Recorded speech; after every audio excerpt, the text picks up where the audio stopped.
దేశంలోని ప్రముఖ నగరాల మధ్య ప్రారంభమైన సెమీ హైస్పీడ్ వందే భారత్ రైలు సర్వీసులకు మంచి స్పందన లభిస్తోంది. ఈ ఏడాది ఇప్పటివరకు 100.72% ఆక్యుపెన్సీ రేటుతో 20 లక్షల మంది ప్రయాణికులను గమ్యస్థానాలకు చేర్చాయి. అయితే కొన్ని మార్గాల్లో ప్రయాణికుల సంఖ్య రికార్డు స్థాయిలో ఉండగా మరికొన్ని మార్గాల్లో ఆశించిన స్థాయిలో లేదు.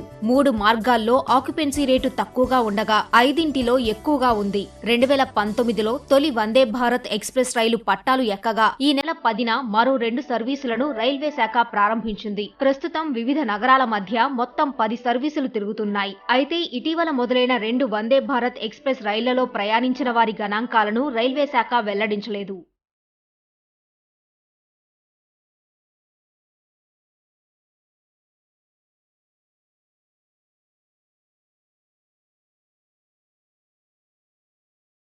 రైల్వే శాఖ 8 వందే భారత్ ఎక్స్ప్రెస్ రైళ్ల డేటా విడుదల చేయగా బిలాస్పూర్ నాగ్పూర్ మార్గంలో ప్రయాణికుల సంఖ్య తక్కువగా ఉంది. ముంబై గాంధీనగర్ రూట్లో ప్రయాణికుల సంఖ్య అత్యధికంగా ఉంది. బిలాస్పూర్ నాగ్పూర్ మార్గంలో 55%, ఢిల్లీ అంబ అందౌరలో 70%, సెంట్రల్ చెన్నై మైసూర్ మార్గంలో ఆక్యుపెన్సీ రేటు 75%గా నమోదైనట్లు రైల్వే శాఖ ప్రకటించింది. డిసెంబర్లో బిలాస్పూర్ నాగ్పూర్ మధ్య వందే భారత్ ఎక్స్ప్రెస్ రైలు ప్రారంభం కాగా 42 ట్రిప్పుల చొప్పున 2 మార్గాల్లో ఇప్పటి వరకు 50,000 మంది ప్రయాణికులను చేరవేసింది. గతేడాది నవంబర్లో సెంట్రల్ చెన్నై మైసూర్ మధ్య వందే భారత్ రైలు మొదలైంది. ఈ మార్గంలో 78.12% ఆక్యుపెన్సీ రేటు ఉండగా మైసూర్ చెన్నై రూట్లో 68.26% ప్రయాణికులతో నడుస్తోంది.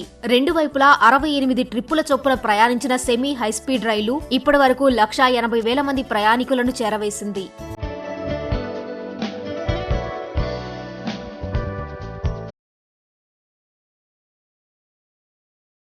ముంబై గాంధీనగర్ మార్గంలో రాకపోకలు సాగిస్తున్న వందే భారత్ ఎక్స్ప్రెస్ కు 2 వైపులా ప్రయాణికుల నుంచి మంచి స్పందన లభిస్తోంది. ముంబై గాంధీనగర్ మార్గంలో 124.24%, గాంధీనగర్ ముంబై రూట్లో 127.74% ఆక్యుపెన్సీ రేటుతో రాకపోకలు సాగిస్తోంది. సికింద్రాబాద్ విశాఖపట్నం మార్గంలో 125.76%, ఢిల్లీ వారణాసి మధ్య 125.76% ఆక్యుపెన్సీ రేటు సాధించినట్లు రైల్వే శాఖ ప్రకటించింది. హౌరా జల్పాయ్గురి మధ్య డిసెంబర్లో వందే భారత్ రైలు సేవలు ప్రారంభం కాగా ఇరు మార్గాల్లో ఆక్యుపెన్సీ రేటు 104.105%గా నమోదైంది. రెండు వైపులా 25 ట్రిప్పులు ప్రయాణించిన ఈ రైలు ఇప్పటి వరకు 60,000 మందిని గమ్యస్థానాలకు చేర్చింది. మొత్తంగా ఈ ఏడాదిలో ఇప్పటి వరకు 1,635 ట్రిప్పులు తిరిగిన 8 వందే భారత్ ఎక్స్ప్రెస్ రైళ్లు 100.72% ఆక్యుపెన్సీ రేటుతో 20 లక్షల మందిని గమ్యస్థానాలకు చేర్చినట్లు రైల్వే శాఖ ప్రకటించింది.